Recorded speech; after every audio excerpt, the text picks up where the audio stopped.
آج بنگلور کی مسجد کے ایک امام صاحب سے میری بات ہوئی جو میرے دوست بھی ہیں۔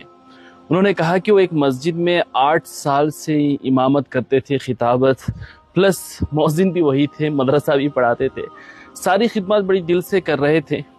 اچانک 8 سال کے بعد حال ہی میں اس مسجد کے صدر نے انہیں بلایا اور کہا کہ امام صاحب آپ کو 8 سال سے ہم دیکھ رہے ہیں، ابھی ہمیں کچھ نئی ویرائٹی چاہیے، نیا چہرہ، نئی آواز چاہیے، آپ اپنا انتظام کہیں اور کر لیں۔ امام صاحب نے کہا کہ ان کے دل پر ایک قیامت سی لوٹی۔ انہوں نے صدر سے کہا کہ صدر صاحب یہاں پہ میرے بچے اسکول میں پڑھ رہی ہیں، محلے میں سیٹ ہو چکا ہوں، 8 سال کا عرصہ کوئی چھوٹا نہیں ہوتا ناظرین۔ انہوں نے کہا کہ میرے بچے کہاں جائیں گے، کہاں پہ پڑھیں گے، میں اچانک گھر کا انتظام کیسے کروں، کہاں جاؤں، مجھے تھوڑی مہلت تو دیں۔ اس صدر نے کہا کہ تمہارے بچوں کی ذمہ داری ہماری تھوڑی ہے، تم اپنا انتظام کہیں اور کر لو۔ بھئی بنا کسی بات کے، بنا کسی مسئلے کے امام صاحب کو بس اپنے من سے نکال دیا گیا۔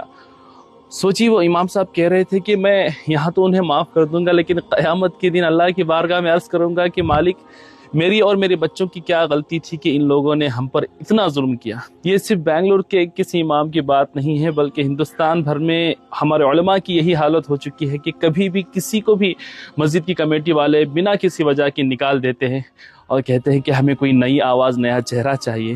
سوچے ان کے بچوں کا کیا ہوگا، کیا ان کی فیملی نہیں ہے، کیا انہیں آپ کی طرح جینے کا حق نہیں ہے؟ بتائیے، ایک محلے سے شفٹ ہونا، ان کے بچوں کی اسکول شفٹ کرنا، اس چھوٹی سی کمائی میں بتا رہے تھے کہ صرف 10-11 ہزار کی تنخواہ تھی، جس میں بنگلور جیسے شہر میں وہ اپنی پوری فیملی کا گزارا اس 10-11 ہزار روپے میں کر رہے تھے۔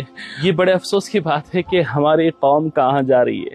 ہمارے قوم کے صحیح معنوں میں جو لیڈرز ہیں، جو قائد ہیں، وہ ہمارے علماء ہیں، انہی کی قدر نہ کریں گے اور روتے ہیں کہ بھائی مسلمانوں پہ ظلم ہو رہا ہے، کہیں اس کی وجہ ہم ہی تو نہیں۔ یہ چیزیں بند ہونی چاہیے، علماء پر اس طریقے کا ظلم بند ہونا چاہیے۔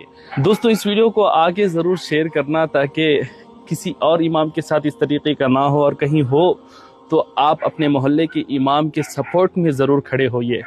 جب تک کہ اس کی صحیح غلطی نہ ہو تب تک اس طریقے کی حرکت کرنا بالکل درست نہیں ہے۔